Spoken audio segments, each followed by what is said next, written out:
তোমরা অনেক ভালো থাকো মা। কোথায় আসছেন? দাঁড়ান। আলমগীর প্লিজ এই ধুলোবালি হাতে আমার কাছে আসতে মানা করো। শোনো আলমগীর, সব সময় তোমার আব্বার আমাদের ব্যাপারে নাক গলানো। আমি আর এক মুহূর্ত থাকবো না। ইয়া আল্লাহ, এ তুই কি বলছিস বাপ? আমি চোখে কিছু দেখতে পাই না, আমি অন্ধ হয়ে গেছি আব্বা। রাবেয়া, তুমি খুব ভালো করেছো জানো, তুমি আগে চলে গেছো, তোমাকে তো ছেলের এই রূপ দেখতে হলো না।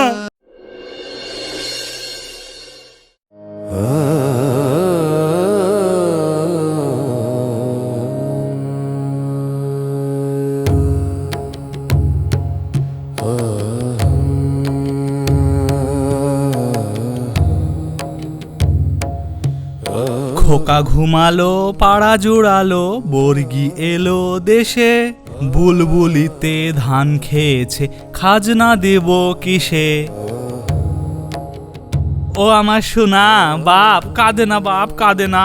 তোর মা নাই তো কি হয়েছে, আমি তো আছি, আমি তোর আব্বা, আমি তোর মা। খেয়ে নে বাপ, খেয়ে নে। তোকে তাড়াতাড়ি বড় হতে হবে, মানুষের মতো মানুষ হতে হবে, না খেলে তাড়াতাড়ি বড় হবে কি করে বলতো? কি রে করিম, তোর বেটা ঘুমালো? কাজে যাবি কখন? অনেক দেরি হয়ে গেল। এই দা, ছেলেকে দুধ খাওয়াচ্ছি, খাওয়ানি হয়ে গেলে ছেলেকে ঘুম পাড়ি দিব, দি কাজে বেরিয়ে যাবো। সবই তো ঠিক আছে রে, কিন্তু তুই বেটা ছিলি মানুষ হই এই দুধের ছেলেটাকে মানুষ করতে পারিস? কি আর করবো বল, ওর মা তো এই দুধের ছেলেকে আমার কোলে দি দুনিয়া ছেড়েই চলে গেল, তার লেগে এখন কষ্ট করে মানুষ করছি। সবই ঠিক আছে, তা আমি বলি কি, তুই আর একটা বিয়ে কর, নতুন মা এসে দেখবি তখন তোর ছেলেকে ঠিকই মানুষ করবে। না রে ভাই, এই বয়সে আমি আর বিথা করবো না। নতুন বউ এসি ছেলেটার উপরে যদি অত্যাচার করে, ও আমি বাপ হয়ে চোখে দেখতে পারবো না। আরে সব সৎমা কি আর খারাপ হয়? দেখ ভাই, দুনিয়া আমু দেখেছি, পরের ছেলেকে আপন করা অত সোজা না। আমার বেটাকে আমি একাই মানুষ করব, তবু বিথা আমি আর করবো না। বিয়ে যখন করবো না বলছিস, কিন্তু ছেলে যখন বড় হবে তখন তোকে দেখবে কে রে? বউ থাকলে অন্তত দুজন মিলি এর দিকে তাকি শেষ জীবনটা কাটাতে পারবি। কেনে, আমি ছেলেকে এমন করে মানুষ করব, বুড়ো বয়সে ওই ছেলেই তো আমাকে দেখবে। দেখ যেটা ভালো বুঝিস, আমি আসছি রে, তুই ছেলেকে ঘুম পাড়ি দি, কাজে বেরিয়ে আয়। তাই না রে বাপ? বল, তুই তোর আব্বাকে ভুলে যাবি? হ্যাঁ,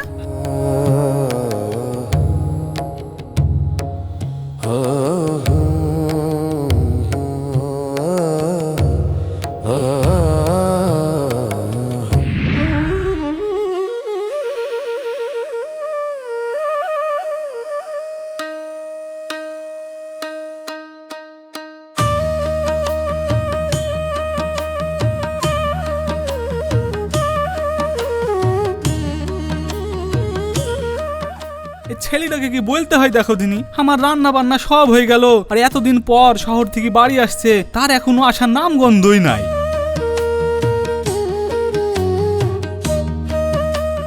আব্বা, আব্বা কোথায় গেলা? আলমগীর, এই যে আমার আলমগীরের গলা না বাপ?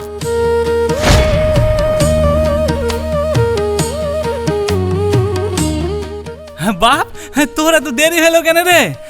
আর তোর সাথে এই মেয়েটা কে?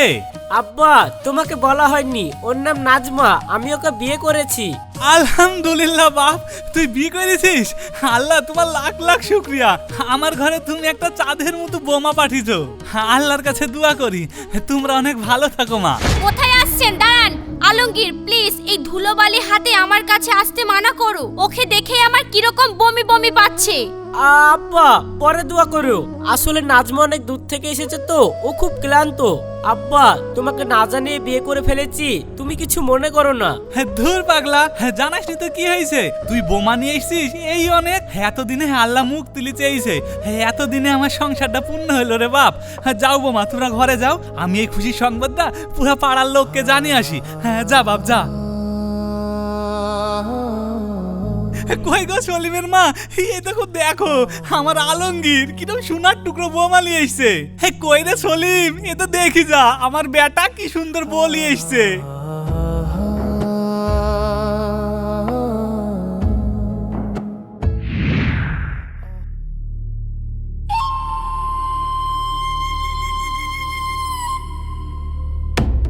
উফ আলমগীর, এটা কি? এটা ঘর? মানে আমাকে এখানে থাকতে হবে? ডিসগাস্টিং, অদ্ভুত একটা ভ্যাপসা গন্ধ আসছে ঘরটায়। আসলে নাজমা, আব্বা একা মানুষ তো ঠিক মতো গুছাতে পারে না। জানলাটা খুলে দিলে দেখো গন্ধ ফন্ধ সব কেটে যাবে। শোনো আলমগীর, সোজা কথায় আমি বলে দিচ্ছি, এই ছোট্ট পাখির বাসায় আমি থাকতে পারবো না। আমার আব্বার ওই রাজপ্রাসাদ ছেড়ে তুমি আমাকে এখানে নিয়ে এসছো থাকার জন্য। তোমাকে বিয়ের আগেই বলেছিলাম আমি কিন্তু গ্রামে থাকতে পারবো না। দেখো আজকে আসলাম আর আব্বা আমাদেরকে দেখে খুব খুশি হয়েছে। এখন হুট করে চলে গেলে আব্বা খুব কষ্ট পাবে, আর আমরা ছাড়া তো আব্বার কেউ নাই, বলো?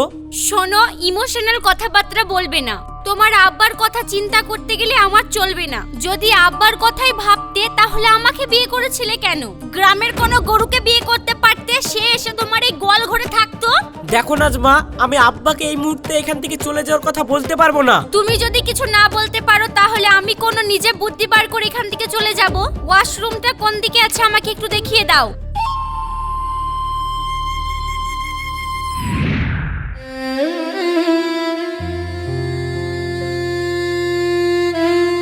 আলমগীরের মা, তুমি শুনেছো? ওগো দেখো, আজকে খুশির দিন, আমাদের আলমগীর বিয়ে করেছে। জানো আমার বৌমা কত সুন্দর হয়েছে।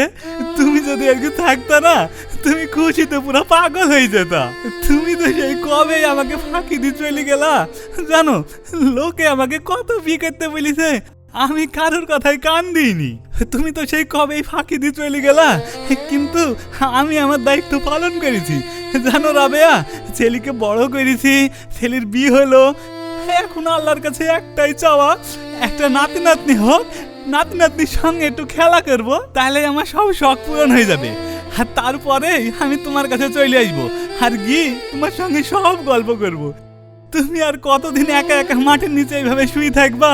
তুমি এখন একটু শান্তিতে মাটির নিচে ঘুমাও, আমি আসবো, খুব তাড়াতাড়ি আসবো, আমি আসবো।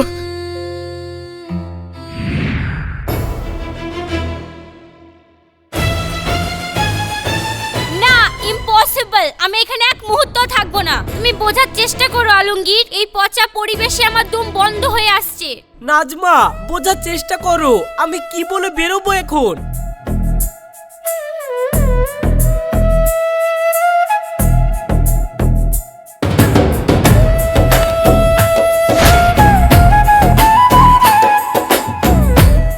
আরে আরে বৌমা, তুমি এভাবে চিৎকার করছো কেন? আলমগীর, তুই কি বৌমাকে কিছু বলেছিস? আব্বা, মাঝখান থেকে বেশি বকো না তো। তোমার সব সময় সব ব্যাপারে নাক গলানো। তোমার ব্যবহারের জন্য তোমার বৌমা রাগ করছে। বা আমি কি বললাম রে? বৌমা, তুমি কি আমার কথা রাগ করেছো মা? শরীর তো অসহ্য। শোনো আলমগীর, সব সময় তোমার আব্বার আমাদের ব্যাপারে নাক গলানো। আমি আর এক মুহূর্ত থাকবো না।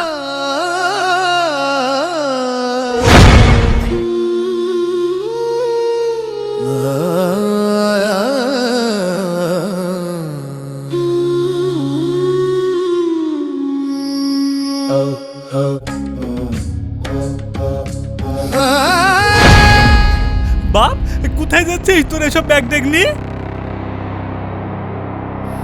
শোনো আব্বা, আর নাটক করো না। তোমার এসব ন্যাকামি আর ভালো লাগছে না। আমরা এখানে আর থাকবো না, তোমার বৌমাকে নিয়ে শহরে চলে যাচ্ছি। বাপ, আমার যদি কোনো ভুল হয়ে থাকে আমাকে তোরা ক্ষমা করে দে বাপ, কিন্তু এই বুড়ো বয়সে আমাকে ছেড়ে তোরা যাসনি।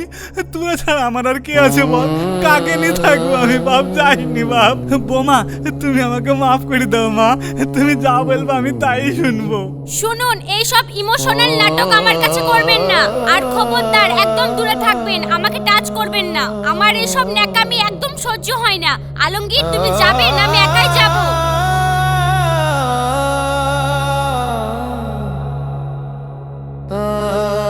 যাইনি বাপ, যাইনি, আমাকে এইভাবে একা ফেলে যায়নি। বৌমা, আমার ছেলেকে নিয়ে যায় না বৌমা। আলমগীর, যায়নি বাপ।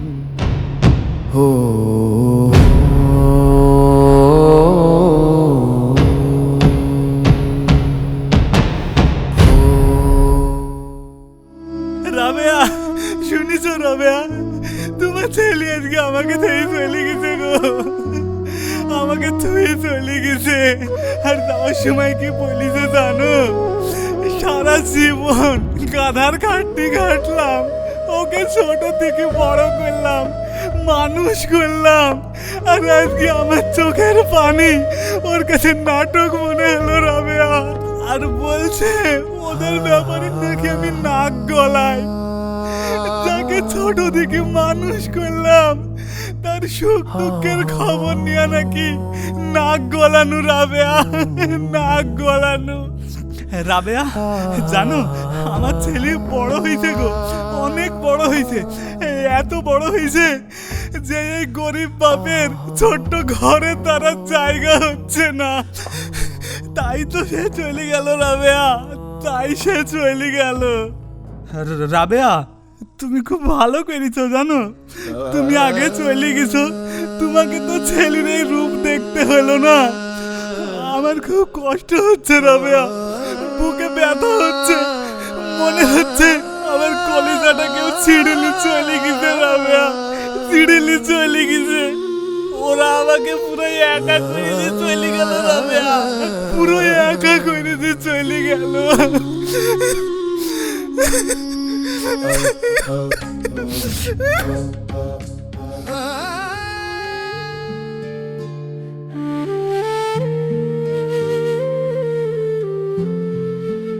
চাচা চাচা শুনো, একটা খারাপ খবর আছে।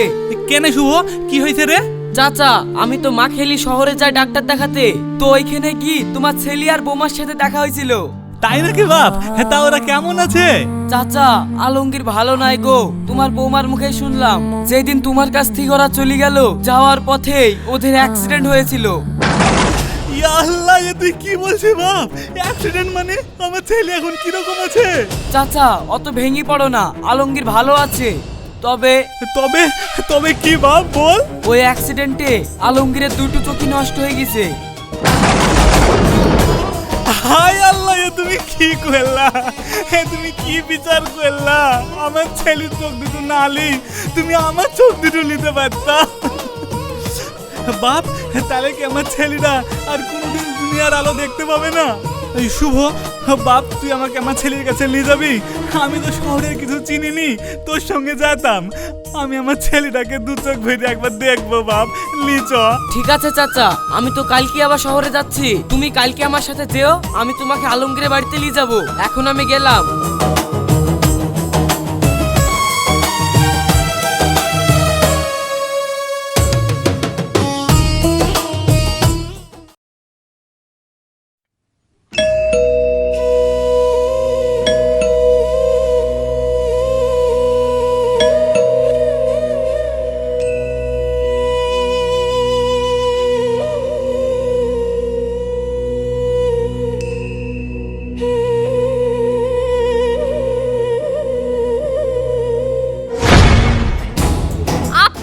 আপনি এখানে কি করে? ছেলের চোখ দুটো খেয়ে কি আপনার শান্তি হয়নি? আবার শহরে এসেছেন ছেলেটাকে মেরে ফেলার জন্য? আমাকে শুভ খবর দিল বৌমা, আমি তো খবর পেয়েছিলাম না। আমার বেটা ঠিক আছে তো বৌমা? একটু ওকে ডাকো না, দেখবো কিরকম আছে। না না, ওর সঙ্গে এখন দেখা করা যাবে না। ডক্টর ওকে কড়া ওষুধ দিয়েছে, ও খেয়ে ঘরে রেস্ট নিচ্ছে। আলমগীর কোথায় আছিস বাপ? একটু বেরিয়ে আয় বাপ, দেখবো। আলমগীর, আলমগীর বাপ কোথায় তুই?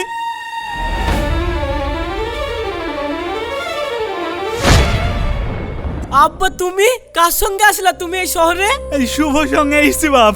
বাপ তুই এখন কিরকম আছিস? তোর কোনো অসুবিধা নাই তো?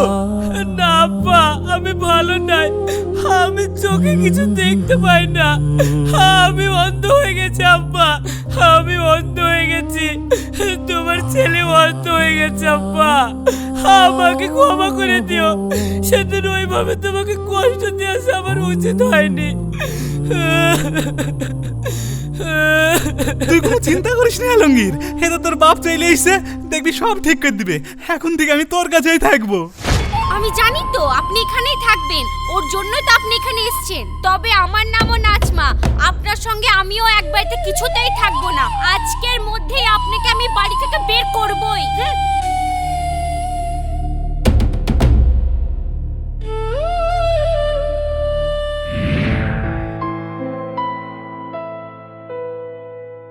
আব্বা আপনি এখানে বসুন, আমি এক্ষুনি গিয়ে আপনার ছেলের ওষুধগুলো নিয়ে আসছি। কোথাও যাবেন না কিন্তু। হ্যাঁ, না না মা, আমি আবার কোথায় যাব? আমি তো এই শহরে কিছু চিনিই নি। হ্যাঁ, তুমি যাও তাড়াতাড়ি আলমগীরের ওষুধগুলো নিয়ে আসো, ছেলে আবার বাড়িতে একা আছে। ঠিক আছে আব্বা, আপনি এখানে বসুন, আমি এক্ষুনি আসছি।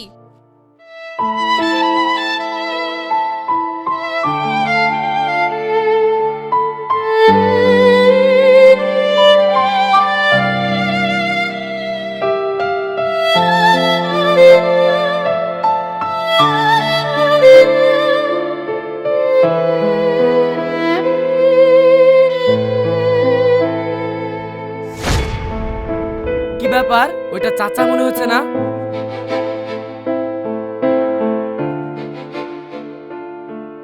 কি ব্যাপার, বোমা যে সেই তখন আমাকে বসে দিয়ে গেল, বললো আসছি, এখনো তো আসলো না। কি করব আমি এখন? আমি তো শহরের কিছুই চিনিনি। তাহলে বোমা কি আমাকে এইভাবে বাড়ির থেকে বের করে দিল? হায় আল্লাহ, আমি এখন কি করব? কোন দিকে যাব? কি ব্যাপার চাচা, তুমি এখনো এখানে বসি? তোমাকে যে আমি আলমগীরদের বাড়ি থো আসলাম, তাহলে কি ওরা তোমাকে ওই বাড়ি থেকে বের করে দিয়েছে? না না বাপ, ওরা আমাকে বের করে দিবে কেন? আমাকে ওরা কোথায় রাখবে তাই ঠিক পাচ্ছিল না, আমি চলে আসনু। এই শহরের পায়রার খোপের মতো ঘরে আমার দম বন্ধ হয়ে আসছিল, তাই বাড়ি যাবো বলে বেরিয়ে এসেছি। বাপ, আলমগীর যেই হসপিটালে চোখ দেখায়, আমাকে একটু ওই হসপিটালে নিয়ে যেতে পারবি? হ্যাঁ, পারবো না কেন, আমি তো ওই হসপিটালে যাচ্ছি, তুমি আমার সাথে চলো।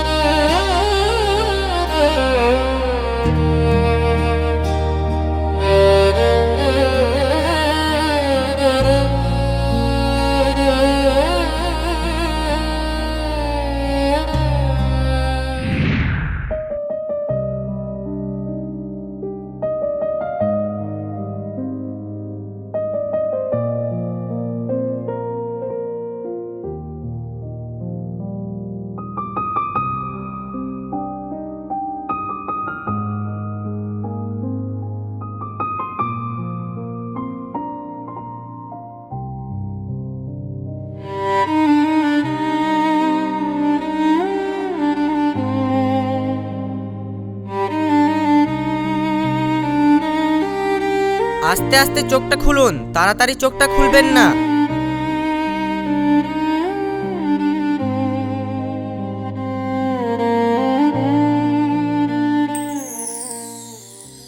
নাজমা, আমি ঠিক হয়ে গেছি। আমি আমার চোখে আগের মতো আবার সব দেখতে পাচ্ছি। তাই আলমগীর, তুমি সব দেখতে পাচ্ছো? হ্যাঁ নাজমা, আমি সব দেখতে পাচ্ছি। ডাক্তার বাবু, আপনাকে অনেক ধন্যবাদ। আমাকে ধন্যবাদ দেওয়ার দরকার নেই, যে আপনাকে এই চোখ দুটো দান করেছে আপনি তাকে ধন্যবাদ দিন। তাই নাকি ডাক্তার বাবু? তাহলে তিনি কোথায়? তিনি আর এই দুনিয়াতে নেই, কিন্তু তিনি আপনার জন্য একটা চিঠি রেখে গেছে। আলমগীর, আমি তোর হতভাগা আব্বা। আমি জানি তুই চোখে আবার আগের মতো দেখতে পাচ্ছিস। ডাক্তারের কাছে যখন শুনলাম কেউ তোকে চোখ দান করলে তুই আবার আগের মতো দেখতে পাবি, তাই আমি আমার চোখ দুটো তোকে দান করে দিই। আমার তো দুনিয়া দেখা সব শেষ, তাই আমি আর চোখ দিয়ে কি করব? আমার এই চোখ দুটো দি তুই না হয় এখন থেকে দুনিয়া দেখিস। আর আলমগীর, জানিস বাপ, সেদিন যখন বোমা আমাকে বাস স্ট্যান্ডে রেখে চলে গেল, ওইখানে বসে থাকতে থাকতেই আমি বুঝলাম এই শহরের ভিড়ে আমি বড্ড বেমানান রে। কিন্তু তুই বোমার উপরে রাগ করিসনি। বোমা তো ছোট মানুষ, বুঝতে পারেনি। দোষ তো আমারই বল। আমি তো জোর করি তোদেরকে বিরক্ত করার জন্য শহরে চলে এসেছিলাম। আমি তো বুঝতে পারিনি বাপ যে আমার জন্যে তোর বাড়িতে জায়গা কম পড়ে যাবে। ভালো থাকিস বাপ, পারলে এই হতভাগা বাপটাকে ক্ষমা করে দিস। তোদের পেট তো আমি ভরাতে পারলাম না, তাই নিজের চোখ দুটো দান করে গেলাম, যাতে এই শহরের অন্ধকারে তোকে পথ হারাতে না হয়। বাপ, তোর কাছে আমার একটাই অনুরোধ, বোমার কোল আলো করি যে নাতি বা নাতনি আসছে তাকে তুই ঠিকঠাক শিক্ষা দিস বাপ। দেখিস তোর অবস্থা জেনে আবার আমার মতো না হয়, কারণ আমি তো আর তোকে ঠিকঠাক শিক্ষা দিতে পারিনি, মানুষের মতো মানুষও করতে পারিনি। আজ যদি তোকে ঠিকঠাক শিক্ষা দিতে পারতাম, তাহলে কি আমাকে ঠান্ডার মধ্যে ওই বাস স্ট্যান্ডে একা একা বসে থাকতে হতো বল? ভালো থাকিস বাপ, তোরা সব ভালো থাকিস। ইতি, তোর হতভাগা আব্বা। ডাক্তার বাবু, আমার আব্বা কোথায়? আপনি তাড়াতাড়ি তার কাছে নিয়ে চলেন। সরি, আমরা আপনাকে তার কাছে নিয়ে যেতে পারবো না, কারণ যিনি আপনাকে এই চোখ দুটো দান করেছে তিনি আর আমাদের মধ্যে নেই। অপারেশন থিয়েটারে তিনি শেষ নিঃশ্বাস ত্যাগ করেছে। না, এটা হতে পারে না। আব্বা, তুমি আমাদেরকে ছেড়ে যেতে পারো না আব্বা।